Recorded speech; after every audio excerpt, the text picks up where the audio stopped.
talk for just a few minutes. One of the real things that work in this meditation class is consistency of doing it. I don't ask for a lot of people's time. Maybe it's 4 hours a week, 4.5 hours a week. But in those 4.5 hours, the consistency of doing it benefits people in a really deep way because you understand we have to recondition our inner lives to truly get used to doing deep spiritual practice. And the consistency of effort is part of it. Making a commitment to doing something that helps you to grow spiritually. I know people have lives beside this, and that's okay. I have no problems with that. But in one's life, I used to tell this story that years ago when I met Rudy and I started studying in his classes, they became so important to me that, the way I used to earn a living was, I used to work in bars and restaurants, and as a young kid, I was, 20, 22, 4 years old, and you never would go to a place to work where they let you work your hours. They would, oh, well, here's the schedule and you want it, you got a job.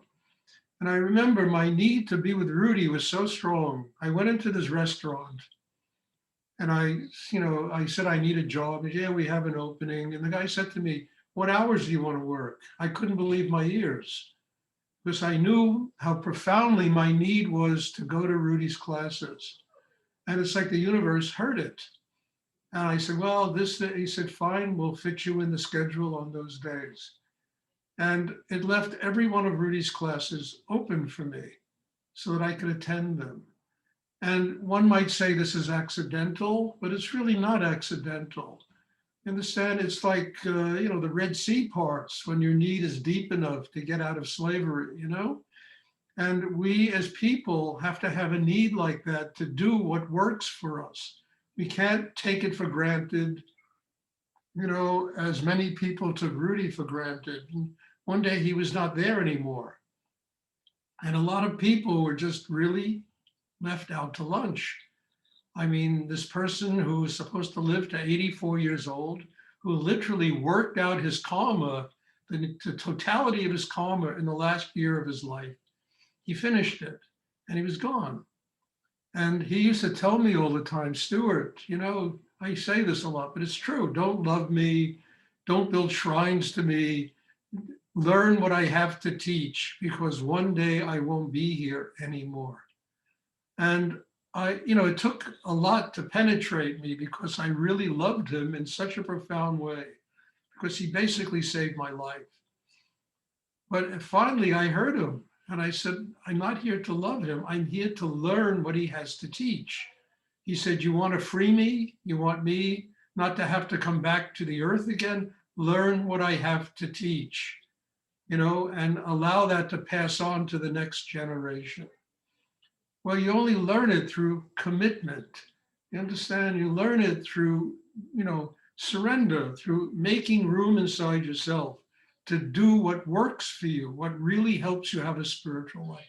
You don't learn it by taking it for granted, by assuming, you understand, by something inside you that's, oh, well, this class on these, I can always come next Thursday and I got a date of this or that or something else. It doesn't work. Understand, if you have a date, they can show up, you can show up an hour later for the date, a half hour later. But whatever it is, the consistency of effort is really 90% of the battle because we're so used to procrastinating. We're so used to putting things off.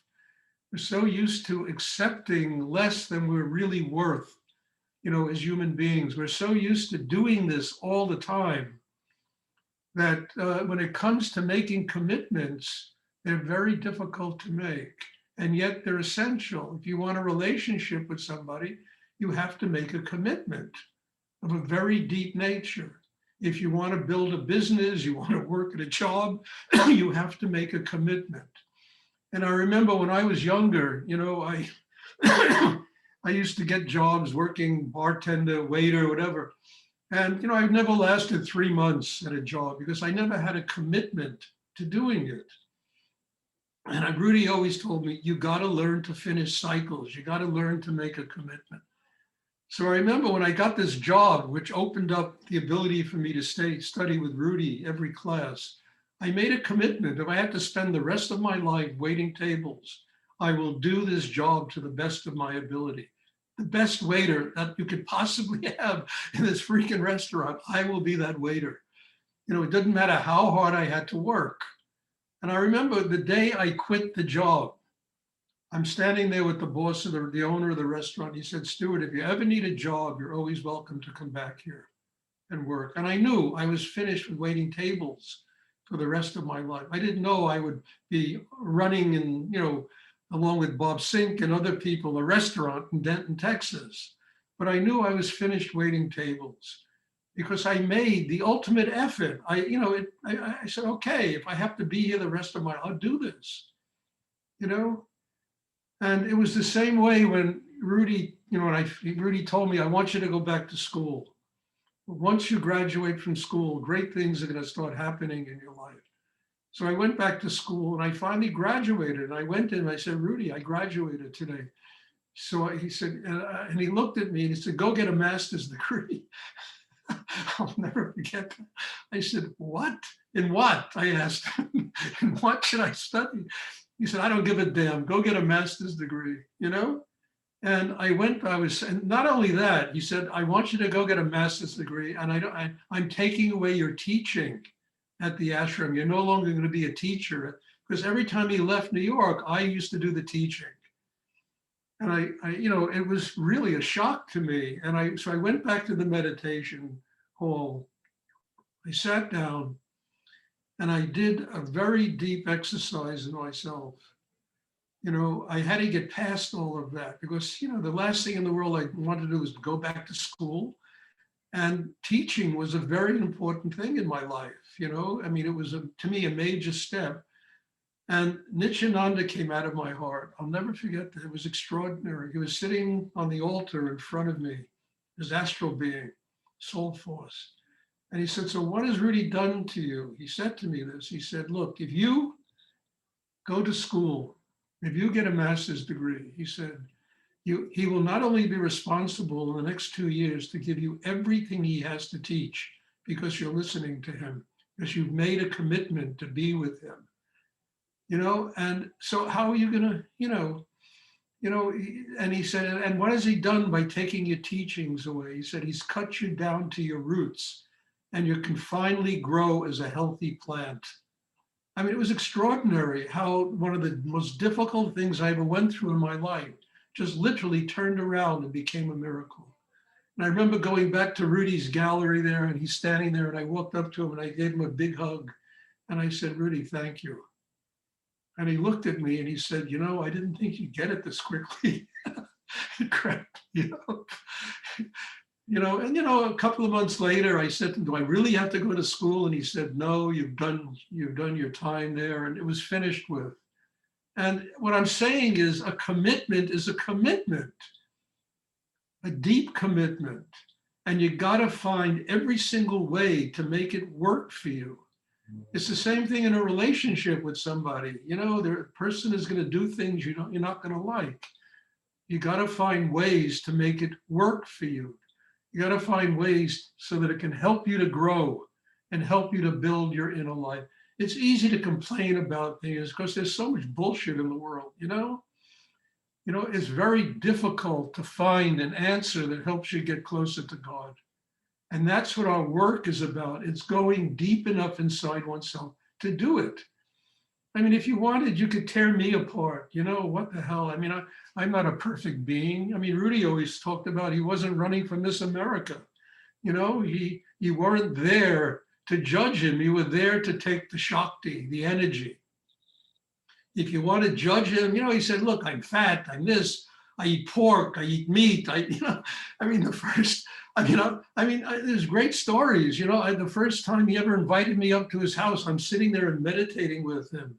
And he asked, and I had these images in my brain about the purity of being a guru, and he said to one of his students, bring me a scotch and water. And I'm sitting there meditating with him. He's sipping a scotch and water. And I mean, I really had, I mean, it just shocked me. It shocked me into a different level of belief, of really what I was there to do and what a teacher was. I never saw him drink again in the 6 years I was with him. But it certainly freed me of all preconceptions about what a guru is supposed to be and made me understand I was there for only one reason, not to judge, not to know better, I was there to learn how to absorb and take the Shakti of what he was transmitting to me.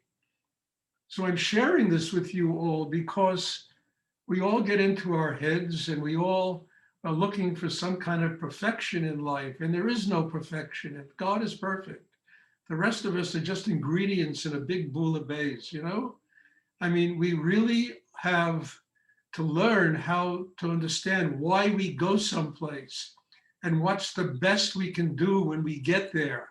And how, if we start judging and having opinions, and it destroys any possibility of growth. But if you say, I'm there to get the Shakti, I'm not there to judge. I am there to open and receive the energy that's being given, because that's the fuel. That's what's going to help me have a spiritual life.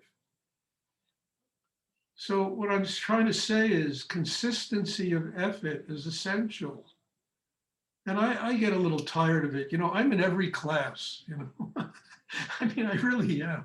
I am in every class. And I see, well, I come on a Monday, but I don't come on a Wednesday. And I tell you, frankly, when people don't come for a week or two, I just take their name off my mailing list, because there's nothing I can teach them unless there really is some kind of consistency. And I'm not interested. At this point in my life, I really want students that I can teach. I mean, look, what do I got? Another 10 years, 15 years maximum. I want to train people so they can really do this work and they can really learn the real essence of what Rudy's meditation practice is all about. I mean, to give it away, because what am I going to do? Take it with me? You can't take it with you. So I have to give it away, but I can't give it away unless people make a consistency of effort to receive it. And I don't ask for much. What is this? It's like ridiculous. To study with Rudy, you had to scrape fire escapes and clean lofts and cook for 20 people. I used to cook breakfast for 20 people every day, every morning. I mean, it was unbelievable, the stuff you had to do. And here, all I ask people, come to meditation with, maybe make a $5 contribution, And when I think about a $5 contribution for one of these classes, which are like priceless, I mean, it's almost ridiculous, It's like a ridiculous thing to ask from people. So let's try and really do inner work, and let's make a consistency of effort, because with this coronavirus thing, consistency of effort is essential, because, there's no meditation, so there's no way people can even get together today without getting each other sick. So please understand how consistency is essential. And yeah, if you have to miss a class, it's all right, but there has to be a consistency of effort. Otherwise, this is not going to work. It's too difficult to do this if you do it in a half-assed way. It's too deep, it's too opening, it requires going to places in yourself that most people really don't want to go, to open and release that energy that's been, part of, that's been pent up there, for lifetimes sometimes, To get free of yourself is probably the single most difficult thing a human being can do on the planet Earth. And you don't get free of yourself by procrastination. You get free of yourself by truly learning how to use this meditation technique. It's to just go deep enough to do it inside. And that requires a consistency of effort. Procrastination doesn't work. And yet all of us We live that way. You understand? We put everything off. We think everybody dies but us, you know? And one day we all go, and you know, and then okay, we come back, we got to do it all over again. You know, not all of you bring what you have, but you do it again, and you got to go through all these rounds of suffering and pain and difficulty and nonsense that people have to deal with in their lifetime. So please, everyone, try and really work really deep inside and try to, in this class, to make that kind of commitment, you know, really, because I don't know what else works, you know?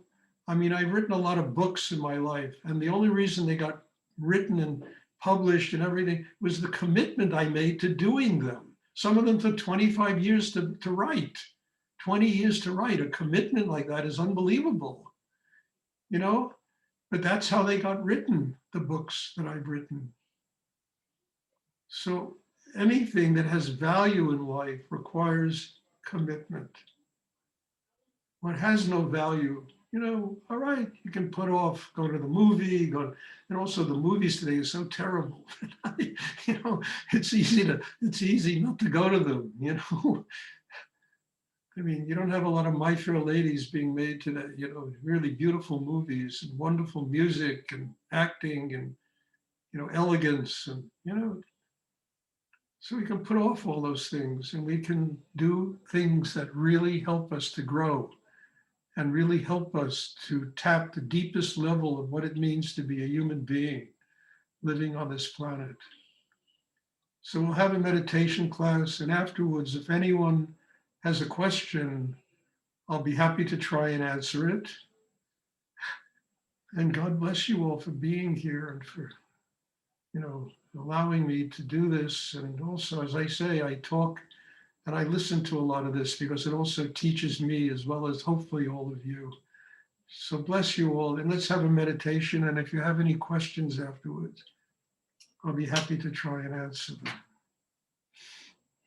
Question.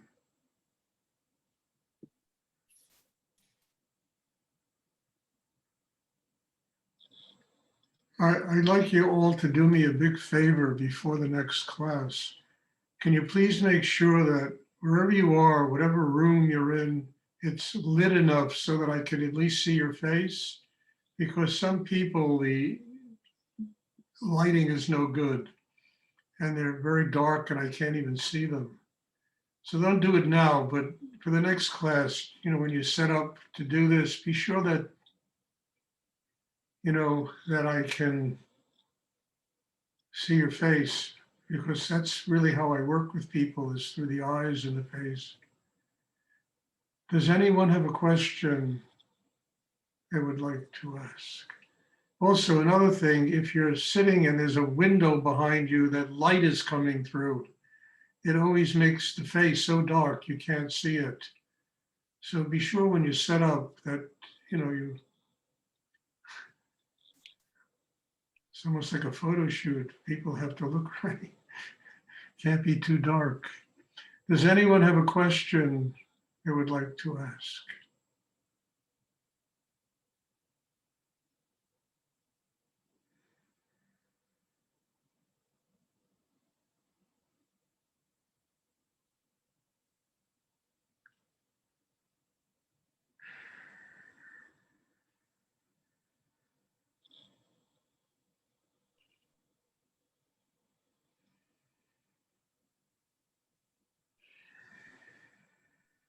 I have a question, Stuart. Yes. When you told the lesson of Rudy asking you so much of you to go to get a master's, and you had to say yes, is the lesson from that it's the intention to sacrifice no matter what? No, the lesson from that is don't answer until you have an answer. I didn't say yes. I just didn't answer. I went, I sat down, I worked very deeply on myself. I worked to the point where Nityananda came right out of my heart and gave me a real answer for him. You know, it's not to have an immediate opinion, it's to allow it to go so deep in yourself that you get a real answer. And what, to me, a real answer isn't whether you're right or wrong, or you like it or you don't like it. Does it help you grow spiritually? That became an answer for me. Yes. If I go get a master's degree and Rudy asks me to do that, he will be responsible to be my teacher and to teach me everything possible for the next 2 years. That was more important to me than what I wanted. And I, trust me, I was never a big fan of school, universities. I couldn't stand, you know, but he made me do it. And I learned so much by going through that about how to finish cycles, where to go to get real answers, not in my head, what I like or I don't like. You know, I mean, it was, that to me was more important than, well, Rudy, I'm not going to do that. I don't want to do that. The answer was so extraordinary that it really gave me a spurt in my growth that made it possible for me to do what I'm doing today. I've had a lot of answers like that in my life. I mean, I had with Muktananda the same thing. Where, when are you coming to Ganesh Puri? When are you coming to Ganesh Puri? And finally, I had to give him an answer. I had no answer. And I sat and Nityananda came again. He always comes in the nick of time. You'll go to Ganesh Puri when Rudy sends you to Ganesh Puri. Telling Muktananda that he was not my teacher. Rudy was my teacher. Well, I watched Muktananda ripping apart Rudy's ashram, taking all his students. So it was unbelievable what was going on. And I said, you're not my teacher. I did it in a very political way, a spiritually political way, but it was a real answer, and even Muktananda recognized. He gave me a long, beautiful orange silk robe after that class and said, you will be a great teacher someday. He told me this, Muktananda. So it's not what I like or don't like. Yeah, I would have loved to go to Ganesh Puri, It was exotic, it's India, it's, Guru is inviting you. But I needed a real answer, something that enabled me to grow because of the answer, not what I liked or I didn't like.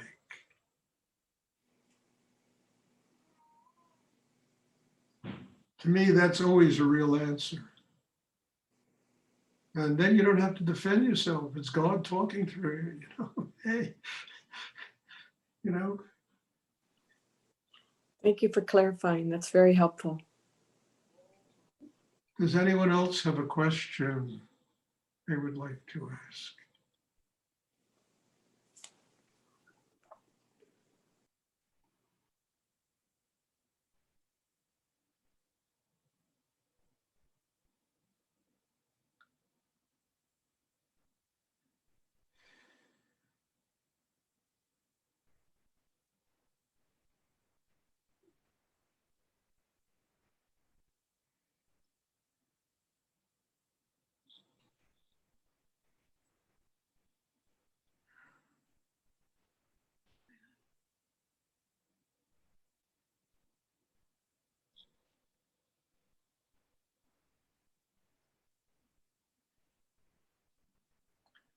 Okay, if there are no more questions, there'll be class tomorrow evening. I'm hoping that you will come. And thank you for being here. God bless you. If you want to hear any of these talks I give, they're being uploaded. I think it's uploaded on Facebook. They're being uploaded on, YouTube. And you can hear, there must be 20 or 30 talks already on those 2 different venues. So if you're interested in listening to these things again, or if you've had enough just once, either way, it's all right. But they're there. And another thing that is very nice that's happening is on the 19th of next month, February, I'm going to have books in Portuguese published in Brazil. I think it's wonderful, Yeah, they're coming out on the 19th of next month. We got a commitment from a printer, and paid them some money and they're going to do it. And they're printing a very nice quality book. It's very good. I have to thank, Daniel, who did an extraordinary job of translating the book, and Bob Sink, who always does an incredible job of designing the book, the interior, and Ana Pinto, who did an incredible job of doing the covers for my books. She does all my books. I call her my cover girl. She's really incredible in the book covers she makes. And, it's very good. And other people Marzia, who's literally set up a publishing company in Brazil so we could publish this book. I mean, it's wonderful. People contribute, and hopefully the book will help people. Fernando Pinto is going to do an audible version of it, which I think is really exciting. It's wonderful, when things like that happen. Warms my heart. Okay, does anyone else have a question they would like to ask?